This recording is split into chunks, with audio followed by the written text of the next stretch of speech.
भारत रत्न संविधान रचयिता बाबा साहब डॉक्टर भीमराव अंबेडकर के 68वें परिनिर्वाण दिवस के अवसर पर डॉक्टर अंबेडकर विकास समिति, अंबेडकर भवन आवास विकास, कल्याणपुर में एक विशाल श्रद्धांजलि सभा का आयोजन किया गया, जिसमें कानपुर नगर के जाने माने समाज सेवियों व सैकड़ों की संख्या में बाबा साहब के अनुयायियों ने बाबा साहब को भावभीनी श्रद्धांजलि दी। इस अवसर समिति के अध्यक्ष इंजीनियर ओपी सिंह ने बाबा साहब के जीवनी पर प्रकाश डाला और उनके द्वारा सर्व समाज में किए गए कार्यों का उल्लेख किया।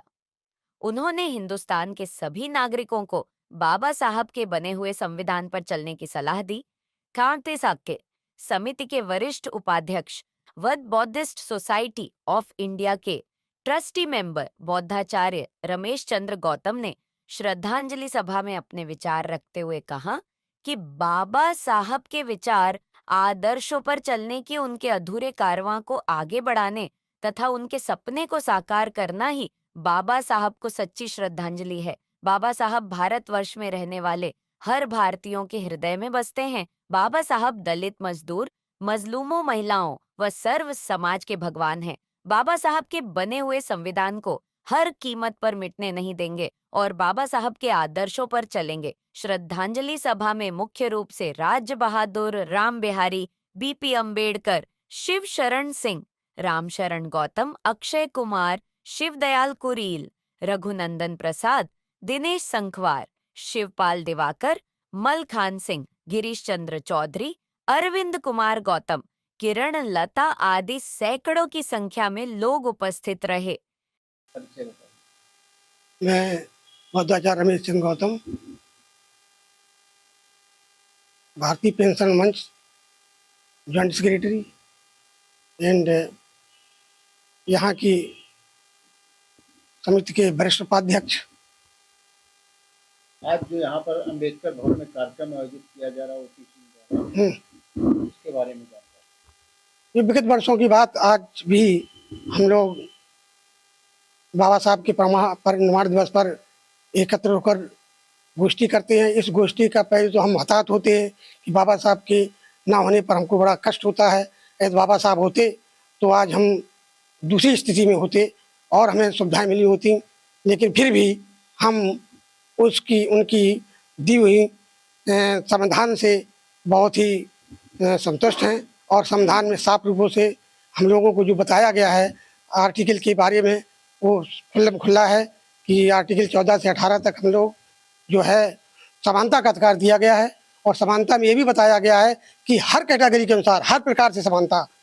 दूसरी बात, 18 से 19 तक जो हमें शिक्षा का अधिकार दिया गया है, इसमें हर प्रकार से हर वर्ग के बच्चों की शिक्षा के लिए बताया गया है। और 23 से 24 तक जो हमारे बच्चों को, जो छोटे छोटे बच्चे होते हैं 18 से कम उम्र वाले, वो होटलों में कहीं जगह ग्रह उनको करा ले तो उत्पीड़न करते हैं। उससे उत्पीड़न से बचाने के लिए आर्टिकल 23 से 24 बताया गया है।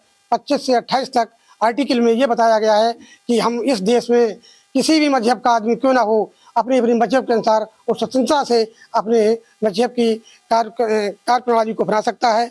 और 28 और 29 में अनौपचारिक संस्था के बारे में बताया गया है।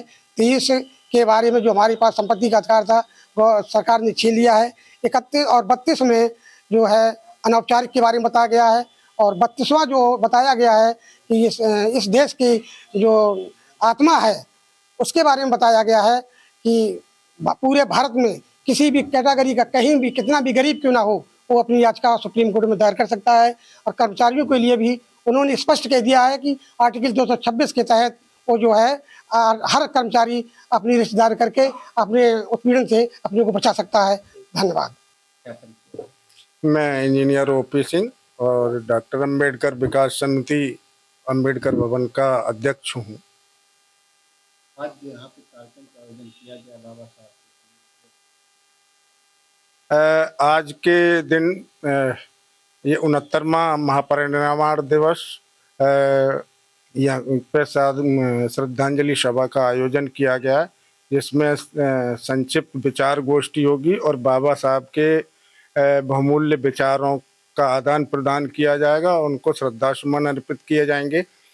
बाबा साहब ने हमारे देश को क्या विश्व को जो दिया है वो अतुलनीय है, उसका कोई दूसरा जोड़ नहीं है। आज की गोष्ठी में लगभग कितने लोग? यहाँ सैकड़ों की संख्या में लोग आज आएंगे। अभी आज ऑफिस का दिन है, वर्किंग डे है, तो लोग रास्ते में हैं, यहाँ पहुंचेंगे आज शीघ्र। के दिन